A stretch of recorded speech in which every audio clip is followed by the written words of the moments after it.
Hola, ¿cómo estás? Bienvenido al búnker de Majo Miaja. Yo soy Majo y el día de hoy te presento el capítulo 1 de la serie Grandes Personajes del Mundo Antiguo. En esta ocasión, Alejandro Magno.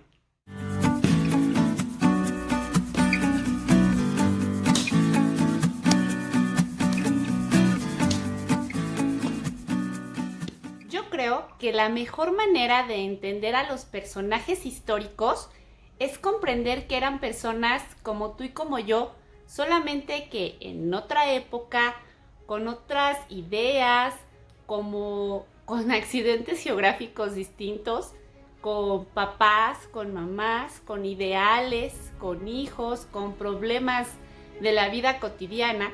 Y así es como me gustaría empezar a hablarte de Alejandro Magno. Escogí a Alejandro Magno porque es un personaje súper enigmático de la historia. Muy estudiado, muy adorado, muy odiado y muy alabado por muchas personas. Ha tenido grandes fans en la historia. Por ejemplo, Julio César, Octavio, Napoleón, el general Patton, George Washington. Hoy en día se estudian sus tácticas de guerra en el Pentágono, en West Point. Sigue habiendo muchísima gente que quiere copiar sus estrategias militares, pero además es reconocido por haber propagado la cultura griega alrededor de casi todo el mundo antiguo. Por eso escogí primero a Alejandro Magno. Para empezar, la mayor fuente histórica documentada que tenía Alejandro Magno proviene de su historiador personal, que se llamaba Calístenes. Muchos grandes guerreros del mundo antiguo traían consigo una especie de reportero de guerra que iba acompañándolos en sus batallas y documentando todas sus hazañas, y al mismo tiempo hacían las funciones como de publicista. Entonces Calístenes escribía todo lo que hacía Alejandro Magno y se encargaba de hacer que toda esta historia se propagara por todo el pueblo y con toda la gente, y que pues sí, hacía como funciones como de publicista político también. Entonces la mayoría de lo que se sabe estaba documentado por su historiador personal, pero no nada más de Alejandro Magno. Muchos otros personajes de la historia tenían también sus propios historiadores que iban narrando sus hazañas porque querían dejar un vestigio palpable de su paso por la historia, porque todos querían ser grandes. Alejandro Magno nació en el año 356 a.C. en el territorio de Pela, que era parte de Macedonia, que a su vez era una polis griega. Cuando él nació, la edad dorada de las polis griegas ya había sucumbido y eran más bien como pequeñas ciudades-estado que cada una tenía su gobernante, pero ya no era el gran imperio que había sido. Alejandro Magno fue hijo de Filipo II y de Olimpia. Resulta que pues Filipo también tenía estos como aires de conquistador y peleó en grandes batallas, se hizo de este territorio, tenía un ejército muy fuerte y muy disciplinado en esa época. Mientras tanto, él fue criando a su hijo pues para ser rey, con artes militares y con el uso de armas y con estas habilidades para poder dirigir un gran ejército, pero al mismo tiempo fue un niño educado. Lo mandaron a estudiar 3 años con nada más y nada menos que Aristóteles, uno de los grandes filósofos de la historia antigua. Y Aristóteles se encargó de educarlo y le enseñó sobre la cultura, sobre las epopeyas, sobre la arquitectura, sobre grandes historias como la de Troya. Le enseñó la historia de Grecia, obviamente la religión politeísta y de todas estas hazañas y cosas que hacían los grandes griegos antiguos. Y Alejandro creció teniendo como una especie de superhéroe, era fan de Aquiles y de las grandes hazañas de Aquiles y de la guerra de Troya. Entonces él quería, cuando creciera, ser grande como Aquiles. A sus bueno, cuando regresa de estos años de educación con Aristóteles, resulta que su papá ya se había separado de su mamá y hace que la exilien y se casa con otra mujer, y además de haberse casado con otra mujer, se atrevió a tener un hijo con otra mujer. Entonces Alejandro pues no tenía como una muy buena relación con su padre, tenían como muchos conflictos. Filipo durante su vida fue muy famoso porque fue muy mujeriego, además tuvo romances con hombres también. Hay que entender que en la historia de la Grecia antigua eran como muy abiertos con su sexualidad, no existía como el término homosexual o bisexual, más bien eran abiertos y le entraban a todo tipo de experiencias, por así decirlo. Entonces Filipo había tenido 7 esposas, entre ellas a Olimpia, la mamá de Alejandro. Y esto hacía que Alejandro tuviera bastantes medios hermanos y pues su posibilidad de ascender al trono se veía disminuida al tener tantos hermanos, cosa pues que no le hacía mucha gracia. Mientras tanto, Olimpia siempre lo educó diciéndole que él era una persona muy importante, destinada a hacer grandes cosas, que pasaría a la historia, que llegaría el momento en el que él tendría que decidir entre vivir muchos años y llegar a viejo, pero sin hacer grandes hazañas, o bien vivir pocos años y pasar a la historia. Definitivamente Alejandro pues optó por la segunda opción, él quería ser grande como Aquiles. Su relación con su papá a largo tiempo, finalmente como que la tensión bajó y ya tenían una buena relación. Cuando Alejandro tenía 16 años, ganó su primer batalla liderado por su padre. Y a la edad de los 20 años matan a Filipo II por la espalda. Hay varias versiones. Algunos libros dicen que fue asesinado por uno de sus amantes. Otros libros dicen que fue asesinado por uno de sus guardaespaldas.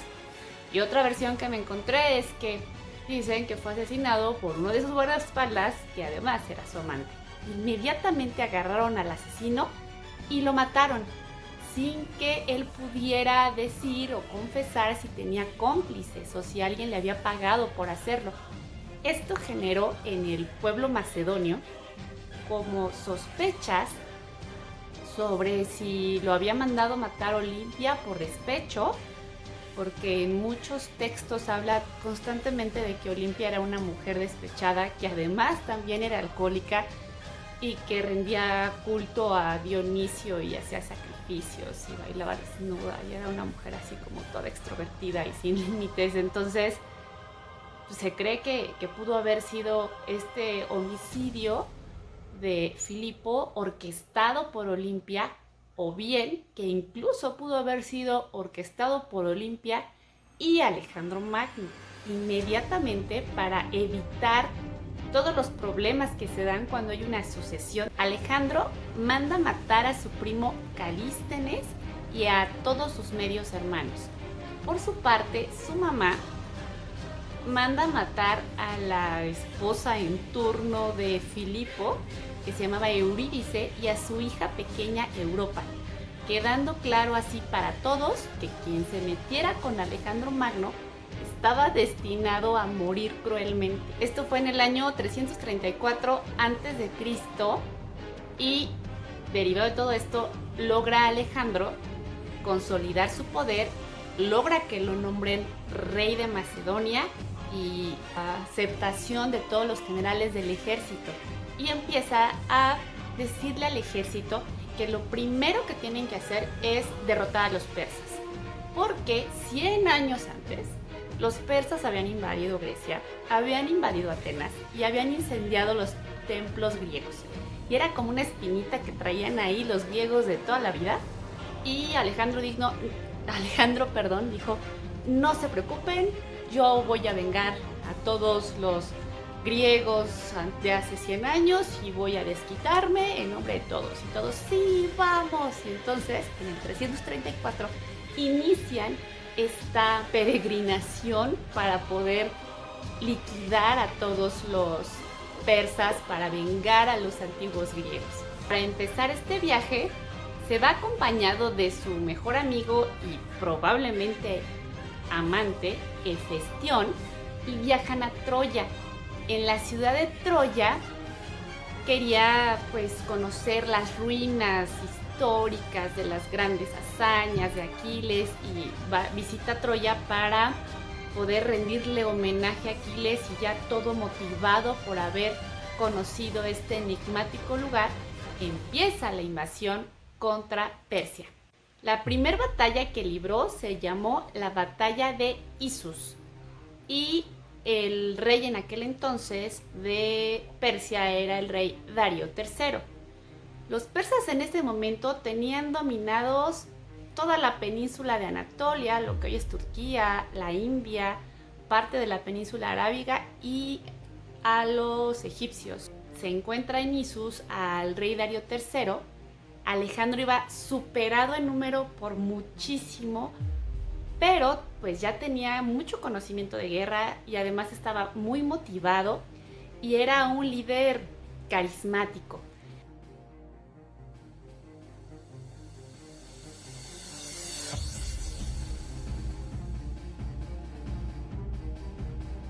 De esos que conocen a los miembros de su ejército, se sabe sus nombres, platica con ellos y se pone al frente del ejército y es el primero en lanzarse a la guerra. No como, por ejemplo, en la Edad Media, si has visto algunas películas, lo que hacían mucho los reyes de la Edad Media era, daban órdenes, pero alejados, y lo primero que hacían era mandar a la infantería y a los arqueros y luego a la caballería, ¿no? Alejandro Magno motivaba a todo su ejército, les hablaba con palabras súper fuertes y los hacía que se sintieran imposibles de vencer, y salía él primero. Entonces todos, al ver que él era tan aguerrido, lo seguían a ciegas. Aunque estaban superados en número, ganaron la batalla y el rey Darío, al ver cómo caía su ejército, huye, se va, el muy desgraciado se va.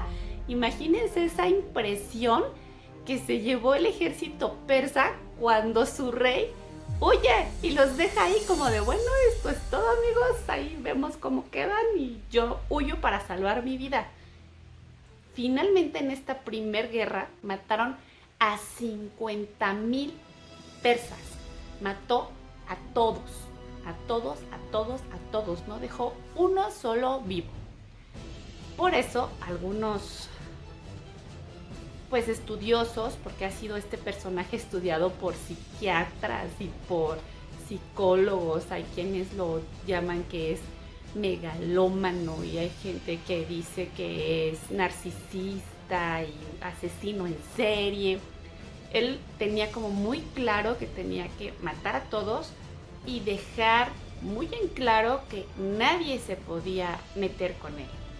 Y para los persas, en esta primera batalla y sobre todo a Darío III le quedó súper claro qué poder tenía el ejército de Alejandro.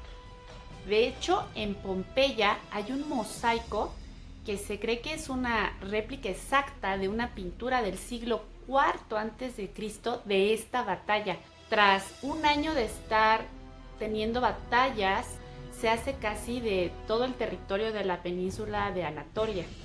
Algo que motivaba muchísimo a los miembros de su ejército era verlo cazar, que era uno de sus hobbies, pero además en sus ratos libres peleaba cuerpo a cuerpo y desarmado con un león, obviamente distinto, hasta que a puño pelado lograba matar al león. Él solito se fue haciendo la idea de que era indestructible, pero Alejandro era alguien bien supersticioso. Entonces, antes de salir a sus campañas contra los persas, había ido a visitar el oráculo de Delfos y ya le había preguntado sobre cuál iba a ser su destino y qué iba a suceder con él. Y según su historiador, Calístenes, Alejandro estaba destinado a hacer grandes cosas. Casi el oráculo le dijo: ve, hijo mío, que vas a ser dueño del mundo. Y él dijo: órale, voy. Y pues él se sentía como muy motivado porque su mamá también en sus ideas le dijo en alguna ocasión que él casi era hijo de Zeus. Él se lo creía. Todo lo que lo hacía sentirse más que los demás, o más grandioso, o más inteligente, o más fuerte, o inclusive más guapo, era aceptado por él. Quien se lo decía, él lo aceptaba. Después de estas batallas, decidió darle un duro golpe a la isla de Tiro, que era una isla amurallada. Pero Alejandro tenía una especie de catapultas gigantes y tuvo para hacer caer la isla de Tiro, hubo una batalla de 7 meses. Los sitió por 7 meses y los estuvieron bombardeando con estas catapultas gigantes hasta que logró que Tiro cayera. En esta batalla murieron 7,000 personas. A todos los habitantes que quedaron vivos, pero no eran miembros del ejército, estoy hablando de hombres, mujeres, ancianos y niños, los vendió como esclavos y además crucificó a 2,000 personas más que eran soldados. Esto, como te digo, con la intención de que se propagara el chisme y que todo el mundo le tuviera mucho miedo. Y era real, la gente le tenía miedo. Después de esta batalla, fue a la ciudad de Gaza, donde también logró vencerla en batalla al ejército de Gaza, pero no obstante con que los venció, aniquiló a todos los aniquiló, ahí no dejó a ninguno vivo. Y al jefe del ejército de Gaza lo ató a un caballo e hizo que lo arrastraran por el suelo todo el camino hasta que su cuerpo quedara deshecho y él muriera. Fue una tortura horrible, muy descriptiva. Esta idea de hacerle esto al jefe del ejército de Gaza la sacó de la Ilíada, de cómo Aquiles destruye el cuerpo de su enemigo Héctor.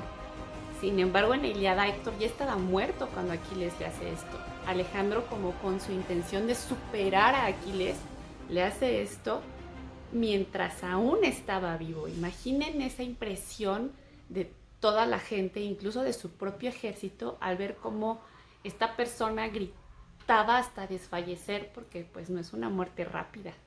En este punto, Alejandro ya empezaba a creer que era de verdad inmortal, que nadie podía hacerle nada, y empezó a obligar a los miembros de su ejército a que en su presencia se tenían que inclinar ante él, que era una costumbre que tenían los griegos frente a las estatuas de los dioses, no frente a ningún gobernador o gobernante o rey.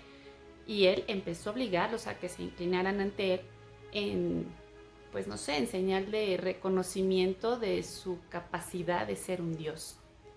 Después de Gaza, viaja Alejandro a Egipto. Obviamente, para este momento ya les había llegado el chisme a los egipcios de lo que era capaz Alejandro. Y en este punto histórico, los egipcios estaban siendo dominados por los persas. Cuando llega Alejandro Magno a Egipto, los egipcios lo reciben con bombo y platillo, como si fuera su libertador, como si fuera, Amón en todo su esplendor de verdad. Entonces, fiesta y música y ¡wow! Alejandro, bienvenido. Alejandro no esperaba esta reacción de los egipcios y por supuesto que se sintió como en casa, así de sí, estos ya saben que soy lo máximo y además me están recibiendo como si fuera el mismísimo Dios. Entonces se da cuenta que esta como publicidad que él mismo fomentaba pues estaba rindiendo frutos y él estaba muy feliz. Esto generó que los egipcios recibieran de Alejandro como mucho cariñito y los dejara mantener sus costumbres, sus dioses, no les impuso absolutamente nada. Por el contrario, les empezó hizo que varios de sus mejores soldados y gente pues muy allegada, hizo que les enseñaran costumbres y tradiciones griegas, y esto hizo que los egipcios como que se sintieran queridos por Alejandro y que lo nombran faraón, así, tal cual, faraón. Y no faltó quien le contara a Alejandro que los egipcios también tenían un oráculo que también les adivinaba cosas. Entonces dice Alejandro, de aquí soy supersticioso, yo tengo que ir a ver qué me dice el oráculo. Pero el oráculo se encontraba en un lugar que se llama Siva. Para llegar al oráculo de Siva había que atravesar el desierto y pues el ejército de Alejandro pues no estaba acostumbrado a ese clima. En este viaje rumbo al oráculo, donde por cierto había un oasis, el oráculo estaba en un oasis, que era un cúmulo de palmeras y de agua, pero pues para llegar murieron muchas personas de su ejército. Llegando ahí, entra él solo y hay dos versiones. Hay una que dice que el oráculo lo llama hijo de Zeus, pero refiriéndose a él como hijo de Zeus porque él era griego y su dios principal era Zeus, no porque realmente sea hijo de Zeus. Pero alguien del ejército escuchó esto, se lo dijo a Calístenes, su historiador, y obviamente Calístenes dijo, esto es una noticia buenísima, le voy a decir a todo mundo y lo voy a propagar, que el mismísimo oráculo reconoció que es hijo de Zeus. Y pues tal vez no era esa la intención del oráculo, pero bueno. También dicen que la otra pregunta que le hizo fue, ¿ya está muerto el asesino de mi padre? Y que el oráculo le dijo, sí, ya puedes estar tranquilo. Porque entre varias personas del ejército seguía habiendo la dudita ahí de que si él había o no matado a su padre, y pues no era algo que les gustaba pensar, que estaban siguiendo a este tipo que es súper asesino y que además mató a su papá. Entonces, como para mantenerlos tranquilos, también le hizo esa pregunta y supuestamente les contó que el oráculo dijo que ya estaba muerto. Sin embargo, hay otra versión que dice que cuando salió no les dijo nada, se quedó calladito y se guardó para él la predicción del oráculo. Pues ya obviamente todo su ejército estuvo como, se refrescó, bebió, comió y la pasó muy bien ahí en el oasis y regresan de nuevo a Egipto. De hecho, los egipcios en la ciudad de Luxor tallaron una imagen de Alejandro Magno adorando a su padre, el dios Amón. O sea, para ellos, para los egipcios, Alejandro era hijo de un dios egipcio. Ya en este punto, Alejandro ya, tal cual, se manejaba como si, no solo como si fuera un gran rey o un gran guerrero, sino como si fuera un dios. Y hacía que lo trataran como si lo fuera. Eso, aunado, y sus aires de grandeza obviamente, aunado a que también tenía problemas con el alcohol, al igual que su papá y su mamá, lo llevaron a tener bastantitos problemas en el futuro. Evidentemente, Egipto fue de sus lugares favoritos del mundo y ahí fundó la ciudad de Alejandría, en honor a él mismo. Y ahí en la ciudad de Alejandría mandó construir una biblioteca que se considera que ha sido la más grande del mundo antiguo, donde, mientras iba haciendo sus conquistas, mandaba que metieran a la biblioteca documentos y estatuas y cosas de todos los lugares que iba conquistando.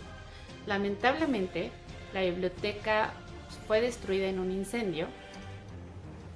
Realmente se cree que fue accidental, quién sabe, y no se sabe lo que se perdió, todo el bagaje cultural de tantas civilizaciones que se perdió derivado de este incendio. Esta ciudad llegó a ser tan próspera que se dice que la población llegó a ser de hasta 600,000 personas o más.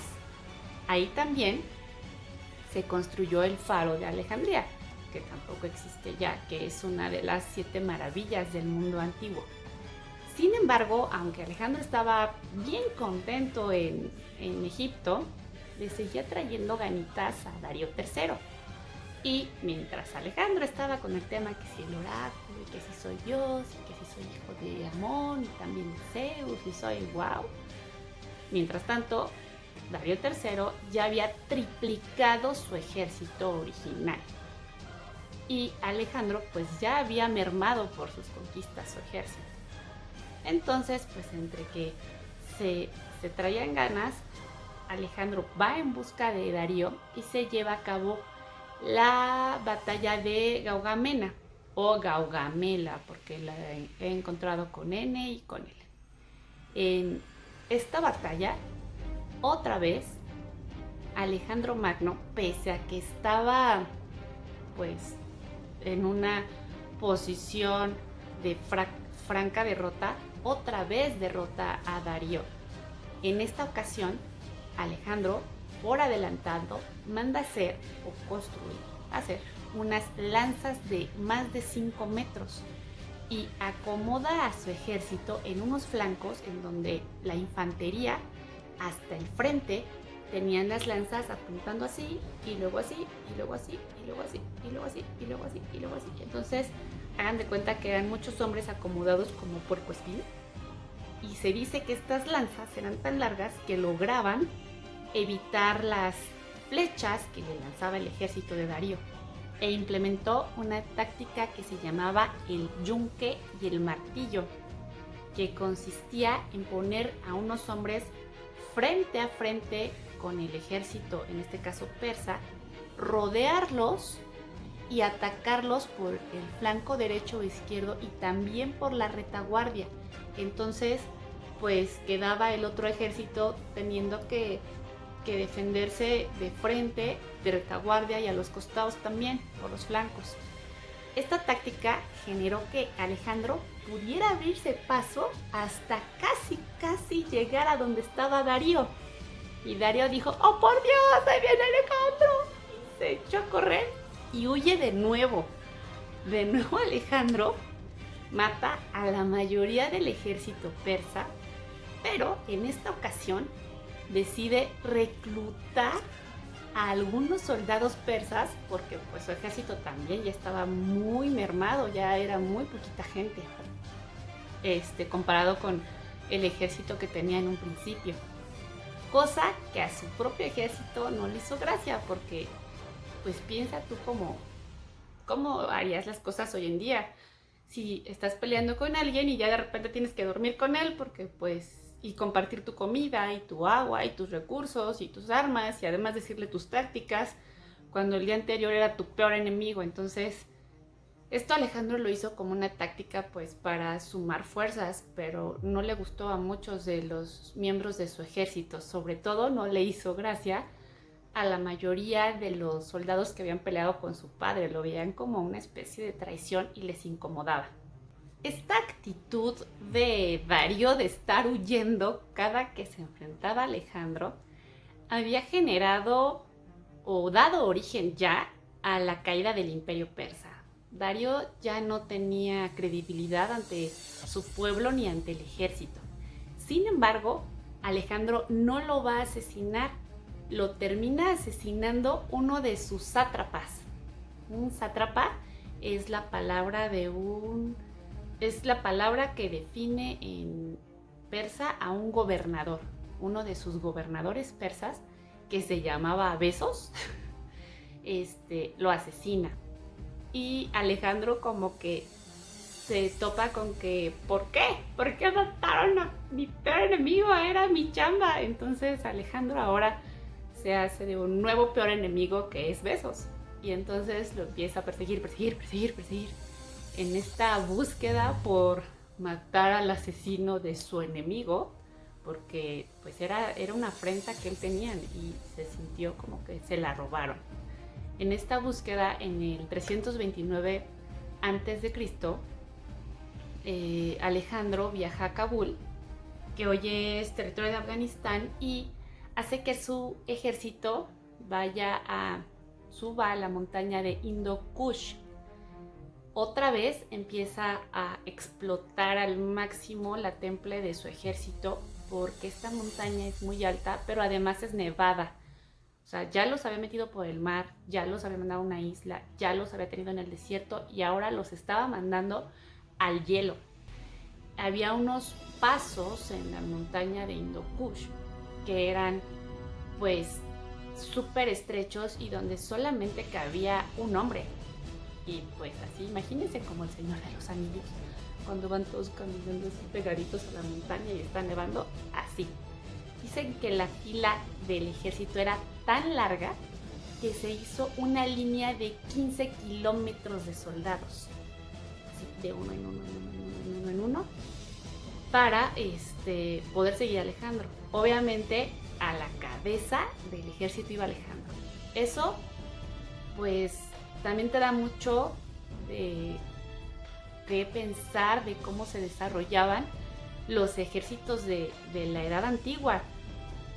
Porque, pues, no sé, por ejemplo, hoy en día, si tú ves una película de acción, el presidente del país que quieras, no voy a decir cuál, lo tienen así como en un búnker, tal vez, como en un búnker, viendo toda la batalla y dice qué hace el ejército y a quién. Es más, mandan drones, ya ni siquiera va cuerpo a cuerpo, ¿no? Pero él así súper resguardadito con su traje y su corbata y dice quién haga qué y quién no. Mientras que Alejandro Magno no solamente decía cómo hacerlo, sino que además lo hacía el primero, era como el super ejemplo, entonces sí tenía unos fans increíbles.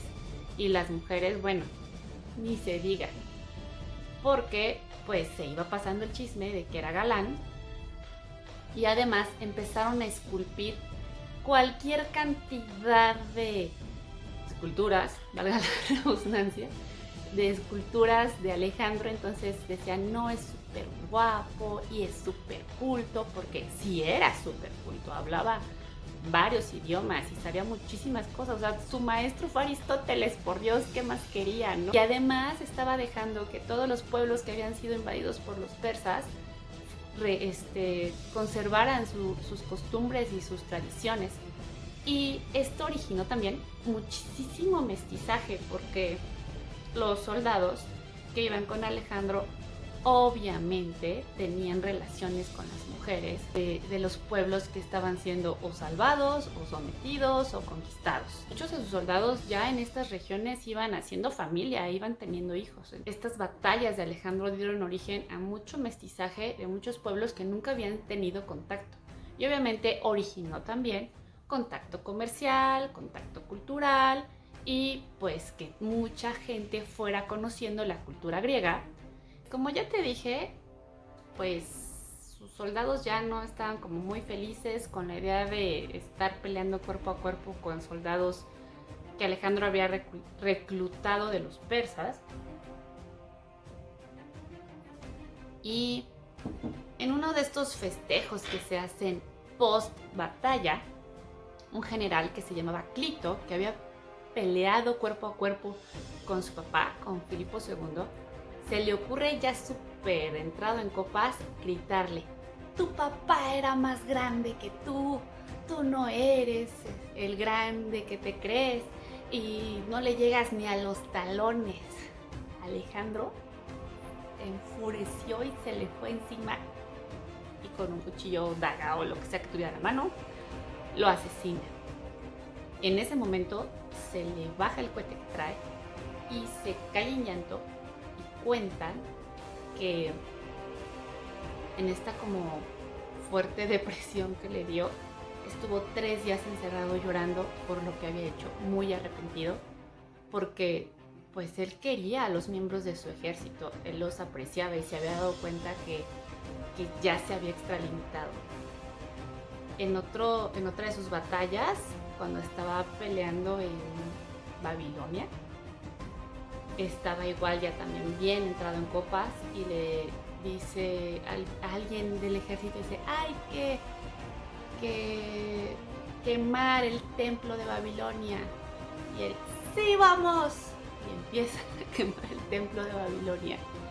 Y pues él, que se jactaba de ser un hombre culto y que se jactaba de estar siendo un hombre que perdonaba y que le gustaba asumir las otras tradiciones y ayudar a sus pueblos salvados, cuando ve que empieza a arder todo el templo, igual se le baja el cohete súper rápido y también se pone a llorar y dice: Dios mío, ¿qué he hecho? Bueno, no, dioses, porque pues creí en muchos dioses porque politeísta. Dioses, ¿qué he hecho? Entonces se daba cuenta que de repente se extralimitaba y que hacía cosas que iban pues en contra de sus propios principios, porque se suponía que esta guerra había iniciado porque él estaba molesto, o todo su pueblo estaba molesto, porque los persas habían quemado los templos que había en Grecia, en Atenas. Entonces, ¿cómo es que ellos ya estaban haciendo lo mismo? Pues su historiador empezó a narrar estas cosas y ahí es donde nos damos cuenta. Sí tenía como grandes problemas de superioridad, también tenía sus momentos como de flaqueza, como cualquier ser humano, donde dices: chin, la regué. Después de esto, Alejandro decide adentrarse más hacia Oriente. Su intención era ir a donde nadie había ido antes. Entonces empieza a conquistar algunos territorios con especies de reyes chiquitos en el territorio ya de la India, hasta que llega un punto donde se topa con un Rajá, que era un rey, que tenía 50,000 hombres esperándolo, porque Alejandro ya era súper famoso, todo el mundo sabía que llegaba y mataba a todos, que crucificaba a todos, que los vendía como esclavos, que mataba a hombres, mujeres, niños, ancianos, y que casi si te sometías, pues entonces tal vez corrías con suerte y te dejaba sobrevivir. Pero este Rajá no estaba dispuesto a doblegarse ante Alejandro, y mucho menos en calidad de dios, porque pues tampoco creía en los mismos dioses que ellos. Entonces lo recibe con 50,000 soldados y 200 elefantes de guerra. Imaginen la impresión del ejército de Alejandro al ver 200 elefantes, todos armados y con sus armaduras así todas wow, y con gente trepada arriba. Y dice Alejandro: ¿saben qué? Retirada. Entonces, cuando ven el ejército, ni siquiera atacan, se van y empiezan a planear. Esto es lo que hace que Alejandro sea un gran estratega, que no llega y ataca y a lo menso, planea. Entonces empieza a ver la cantidad de gente, empiezan a decir: ¿saben qué? No vamos a atacar a la gente de primera mano, al ejército, sino que vamos a atacar a los elefantes. Y entonces su táctica consistió en embestirlos, pero atacando a los elefantes. Entonces, con estas lanzas y con estas catapultas, empiezan a apuntarle a los elefantes, y la infantería empieza a atacar a los elefantes y destriparlos. Imagínense los elefantes, pues aunque trajeran aquí gente encima, pues empezaron a caerse los elefantes, a aplastar a todos, las tripas por todos lados. Entonces ya entró y con las catapultas, entonces ya llegaba el ejército de Alejandro, la caballería, y ya llegaron y ganaron la guerra. Y entonces el Rajá se rinde, le dice: ok, ya ganaste, ya no sigas matando a los demás. Para Alejandro, después de estas cositas que había hecho, donde no estaba como muy contento con su propio comportamiento, se le presenta como una visión de poderse vislumbrar como un hombre piadoso ante su ejército. En un acto de piedad, acepta la rendición del Rajá, lo deja vivir y le devuelve su reino. Le dice: ok, está bien, somos amigos, te perdono, yo te perdono. Y todos así de: ¡oh! ¿Cómo lo perdonó? Y entonces ya casi en la noche, los sobrevivientes obviamente estaban todos así de: sí, todos muy bien, estamos bien, somos amigos. Y obviamente esto se difundió cañón por todo el Oriente. Todos empezaron a decir: no inventes, Alejandro, además de culto, además de respetar las costumbres de los pueblos, también es piadoso. Entonces su popularidad subió durísimo, era súper popular. Hoy en día puedes encontrar imágenes de Alejandro Magno en la India, en la literatura, en la escritura. Mucha gente en la India lo tiene como un héroe de guerra, porque wow, que es súper bondadoso. Está en pinturas, en grabados, en cuentos. Agarran como momentos de ciertas batallas y lo nombran como un gran héroe y como súper bueno. Pero su ejército así de no inventes, nos trajiste por la nieve, por los desiertos y nos hiciste pelear con elefantes, me cayeron las tripas del semejante elefantote encima y ahora lo perdonas. Y esto ya no tiene sentido, ya tiene esta guerra muchos años, yo no he visto a mis hijos, no he visto a mi esposa, ya estamos hartos, ya no queremos pelear. Hasta aquí llegamos, amigo. Entonces Alejandro como que dice, ¿qué hago? O sea, no puedo seguir yo solito y no puedo estar matando a toda la gente de mi ejército que me ha seguido todos estos años y en tantas batallas y pues no me conviene mi popularidad. ¿Qué va a pasar con mi popularidad? Entonces acepta que ya se acabe la guerra, que se acaben las conquistas y les dice, ok, órale va, aquí se acabó. Y deciden que ya van a regresar a Macedonia de nuevo y todos, sí, vámonos. Pero Alejandro, que además había estudiado geografía con Aristóteles, decide regresarse por el desierto. Alejandro lo hizo en forma de castigo porque ellos ya no quisieron llegar más lejos. Entonces los regresa por el desierto y en este paso por el desierto, después de haber pasado todo esto que les comento, mueren 2/3 de los miembros de su ejército. 2/3. Mató a más de la mitad de su ejército. De sed, de deshidratación, de hambre, de calor. Ahí los dejó. Y además los dejó ahí, sus cuerpos, para que les sirviera de escarmiento a los que dijeran que ya no querían seguir. Para este momento, su historiador, Calístenes, ya empezaba a describirlo como un tirano. Cosa que pues a Alejandro no le gustó porque él era un dios. ¿Cómo voy a ser un tirano si no ves mis grandes actos de piedad? Manda a traer a Calístenes, lo tortura, él observa cómo lo torturan hasta que muere. A partir de aquí, lo que sepamos de la historia de Alejandro ya no está de la mano de Calístenes. Para el ejército sobreviviente, pues ya les había quedado muy claro cómo estaba la cosa con Alejandro, ¿no? Y regresan a Persia y ya en Persia pues los reciben los persas como ya llegó Alejandro, que ya nos enteramos de todas tus proezas en la India. Entonces otra vez fiestota y Alejandro decide que se va a casar con una mujer persa para dar muestra a su ejército de que ya no estén con el hecho de estar peleándose con los persas. Él quería como unir el oriente con el occidente y este gran mestizaje. Ordena entre 10,000 y 100,000 de sus soldados a casarse con mujeres persas. Los obliga y como él es descendiente de los dioses, él mismo oficia las ceremonias y como él es descendiente de los dioses, estos matrimonios no se pueden deshacer porque él los ordenó y él los ofició.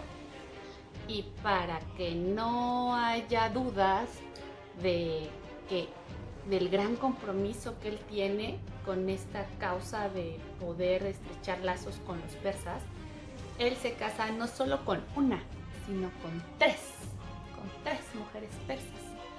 Su esposa principal, por así llamarle, fue la princesa Roxana. También se casó con la hija de Darío III, que se llamaba Barsine Estetira, y se casó también con otra mujer que se llamaba Parysatis. Imagínense entre 10 y 100,000 matrimonios pasando la noche de bodas al mismo tiempo con alcohol y con tanto tiempo de haber estado solitos en batalla, pues esa cosa fue una gran gran orgía de la historia. Yo nombro a todos ustedes, esposos de todas ustedes, y órale, así. No crean que dijeron, a ver, ¿tú cuál te gusta? ¿Te enamoraste? Pues no, eso no había. Ya se cumple su deseo de crear lazos entre Oriente y Occidente. Cosa que no le gustó a muchos miembros de su ejército. Muchos estaban muy molestos con esta idea de a fuerza tenerse que ser amigos de los persas, ya sea que lo tengo en el ejército o ya me casaron con estas mujeres y no me puedo poner porque entonces o me torturan o me matan horrible o me crucifican, entonces pues me tengo que aguantar. En el año 323 a.C. cae enfermo y también hay varias versiones de qué se pudo haber muerto. Cae enfermo y está enfermo entre 10 y 12 días. Entre esos 10 y 12 días empezó a tener dolores de estómago, a no sentir las piernas, a tener fuertes fiebres, además de que perdió el habla y que terminó por tener muchos delirios hasta que de repente murió. Recordemos que en esa época pues no había antibióticos ni hospitales. Además Alejandro tenía conocimientos de medicina, así que a veces en las batallas él mismo curaba a sus soldados. Bueno, regresando a donde estábamos. Grandes fiebres y muere. Como no existe un cuerpo hoy en día para analizar y saber las causas reales de la muerte, y como no había como muchos estudios en medicina como hay hoy en día, de estas descripciones hay médicos que han determinado que según estos síntomas es probable que Alejandro haya muerto de fiebre tifoidea o de malaria, porque pues por todos estos lugares que pasó, pues era muy probable que hubiera comido o bebido algo que estuviera infectado.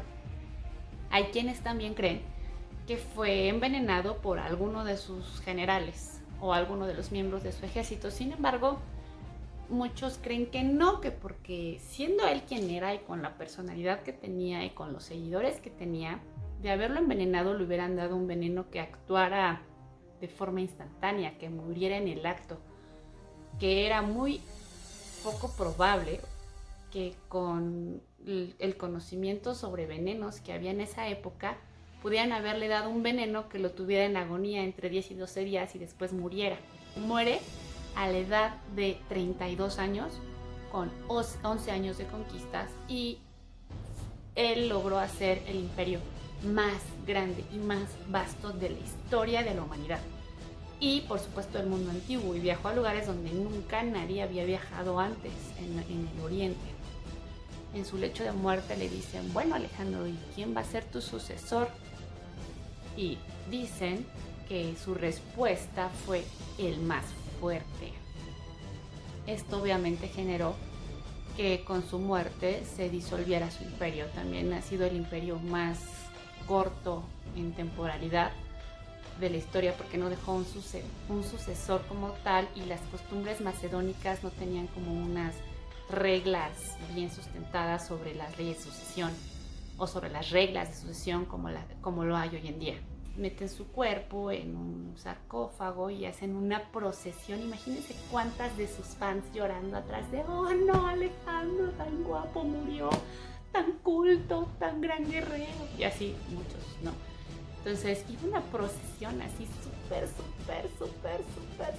súper grande para regresar sus restos a Macedonia y que yacieran ahí. Cuenta la historia que fueron interceptados y que fueron robados sus restos y que se los llevaron a Egipto. Y que en Egipto le hicieron un gran mausoleo en donde estuvo su cuerpo durante muchos siglos. Y que personajes como Julio César fueron a Egipto a rendirle tributo y a darle sus honores a los restos de Alejandro Magno. Y que el emperador Augusto, por ejemplo, fue a dejarle una corona de oro y a dejarle flores. Esto nos da vestigio de que sí estuvo su cuerpo ahí. Sin embargo, por ahí del siglo IV después de Cristo, o sea, 700 años después, el mausoleo donde estaban los restos de Alejandro desapareció. Se cree que fue porque hubo un terremoto muy fuerte que destruyó este féretro, quien aprovechó y saqueó y sacó los restos y se los llevó a otro lado de Europa. Este mapa es del siglo XVI y en el siglo XIX Napoleón Bonaparte, que también era súper fan de Alejandro Magno, dice haber encontrado el sarcófago donde estaba Alejandro Magno. Sin embargo, en alguna de las batallas de Napoleón Bonaparte contra los ingleses o los británicos, le quitan el sarcófago a Napoleón y se lo llevan. Y actualmente el sarcófago está en el Museo Británico. Sin embargo, está vacío. No se sabe qué fue de los restos del cuerpo de Alejandro. Si me preguntan, pues ya han pasado 2300 años, o sea, ya han hecho más que polvito. Pero quién sabe, a lo mejor alguien sí agarró los huesitos y están ocultos en algún lugar. Y bueno, es uno de los santos griales de la historia, cosas que no tienen explicación y que todo el mundo quiere saber y que hay muchos arqueólogos que hoy por hoy lo siguen buscando. Cuéntame, ¿tú sabías todas estas cosas sobre Alejandro Magno? ¿Lo habías escuchado nombrar? ¿Sabes otras cosas que no haya yo mencionado? ¿Me las cuentas aquí abajo? Esto ha sido todo por hoy. Espero que te haya gustado mucho este primer video de grandes personajes de la historia antigua. Nos vemos la próxima clase.